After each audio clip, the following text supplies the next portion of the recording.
ආයිබෝවන් ශ්‍රී Lanka cricket ක්‍රීඩාව අතිශය තීරණාත්මක කඩයිමකට පැමිණ ඇති මොහොතක පසුගිය පැය කිහිපය පුරා සමාජ මාධ්‍ය ජාලාවන්හි දැඩි ලෙස උණුසුම් කළ පුවතක් පිළිබඳව අද අප විමසා බලනවා. එම පුවතින් කියවෙන්නේ ශ්‍රී ලංකාවෙන් බිහි වූ අසහාය ක්‍රීඩක කුමාර සංගක්කාර මහතා මෙරට ක්‍රිකට් ක්‍රීඩාව යලි ගොඩනැගීම සඳහා ඍජුවම මැදිහත් වීමට සූදානම් බවයි. විශේෂයෙන්ම වත්මන් රජයේ වැඩපිළිවෙල අනුමත කරමින් තමන්ට ආරාධනයක් ලැබුණොත් ඕනෑම කැපකිරීමක් කිරීමට සූදානම් බවට ඔහු ප්‍රකාශ කර ඇති බව එම පණිවිඩයේ සඳහන් වෙනවා.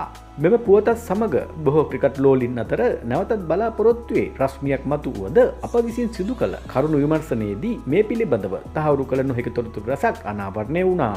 කුමාර සංගක්කාර මහතා විසින් මෙවැනි නිල ප්‍රකාශයක් කිසිදු මාධ්‍ය ජාලයකට හෝ ඔහුගේ නිල සමාජ මාධ්‍ය ගිණුමක් කරා මෙතෙක් සිදු කර නොමැති බව අප මෙහිදී අවධාරණය කළ යුතුයි.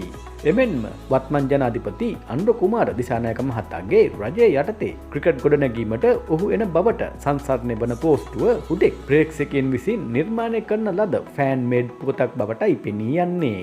මෙවැනි පුවත් ඉතා වේගෙන් සංසරණය වීමට ප්‍රධානම හේතුව වන්නේ ශ්‍රී ලංකා ක්‍රිකට් පාලන අධිකාරිය පිළිබඳව ප්‍රේක්ෂකයන් තුළ පවතින දැඩි කලකිරීමයි. සංගක්කාර වැනි ජාත්‍යන්තර අත්දැකීම් සහිත ලෝකයේ ගෞරවයට පාත්‍ර වූ පුද්ගලයෙකු ශ්‍රී ලංකා ක්‍රිකට් පරිපාලනයට හෝ උපදේශකත්වය සඳහා එක්වන්නේ නම් ඒ මෙරට ක්‍රිකට් ක්‍රීඩාවේ නව යුගයක ආරම්භය වනු ඇති බව බොහෝ දෙනාගේ විශ්වාසයයි. අසමත් වූ ක්‍රීඩකින් සහ දූෂිත පාලන ක්‍රමයන් හමුවේ සංගක්කාර වැනි දැවැන්තියෙකුගේ ආගමනය බොහෝ දෙනා දකින්නේ එකම සහ අවසාන විසඳුම ලෙසයි.